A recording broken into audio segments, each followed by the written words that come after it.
जून महिना आता लगभग संपायला आला. अशातच अनेक शेतकऱ्यांनी पेरणी सुद्धा केली. मात्र अचानक पाऊस थांबल्याने आता बळीराजा संकटात सापडल्याचे दिसून येत आहे.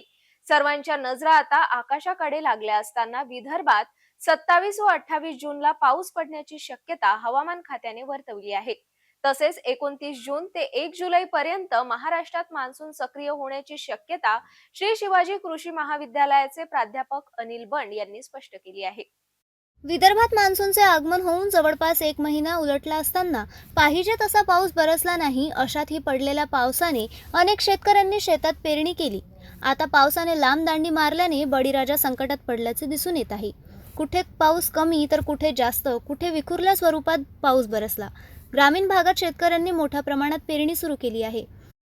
जिल्ह्यात आणि इतर जिल्ह्यात पाऊस पडणार का, मान्सून दाखल होणार का, यावर आमच्या प्रतिनिधीने श्री शिवाजी कृषी महाविद्यालयाचे प्राध्यापक हवामान तज्ज्ञ अनिल बंड यांच्याकडून माहिती जाणून घेतली असता सध्या गुजरातमध्ये चक्रकार वारे निर्माण झाले असून मध्य प्रदेश येथे कमी दाबाचा पट्टा निर्माण झाला आहे.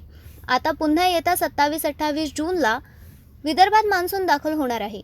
अमरावती, बुलढाणा, यवतमाळ, वाशिम या शहरासह विखुरलेल्या पावसाची शक्यता वर्तवली जात आहे, अशी माहिती हवामान अभ्यासक प्राध्यापक अनिल बंड यांनी स्पष्ट केली आहे.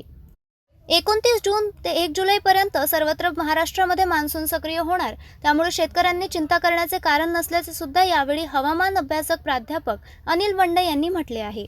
त्या पावसाची स्थिती आपल्याला दिसते, कुठल्या भागात पाऊस पडतो, कुठल्या भागात कमी पडतो, तर आणि पाऊस हा स्थिर दिसत नाही. तर यावरून तुम्ही शेतकऱ्यांना किंवा नागरिकांना काय सांगू शकाल?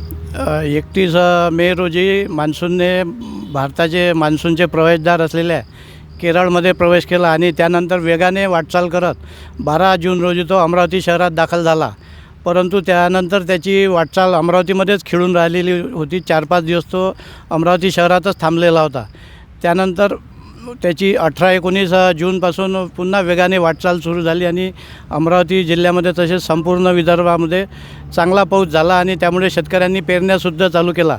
आता सध्याच्या परिस्थितीमध्ये मान्सून हा मध्य प्रदेशवर अतिसक्रिय असल्यामुळे आपल्या भागात काल दिनांक 25 रोजी भरपूर सूर्यप्रकाश आणि कडक ऊन होते आणि त्यामुळे शेतकरी चिंताग्रस्त झालेला आहे. परंतु आता गुजरातवर आणि मध्य प्रदेशवर चक्राकार वारे निर्माण झालेले असून मध्य प्रदेशवरून कमी दाबाचा पट्टासुद्धा गेलेला आहे.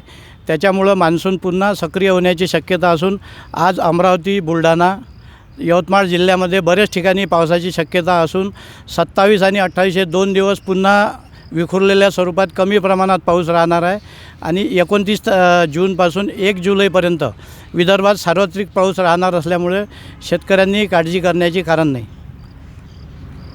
जवळपास तर पाऊस आपण नेहमी पाहतो की सारखा पडतो, परंतु अशा वेळेला ऊन पण तापत आहे आणि पाऊस कुठं कमी जास्त हो राहिला आणि पावसाचं प्रमाण स्थिर म्हणजे कसं कुठं जास्त पडतो, कुठं काहीच नाही पडत.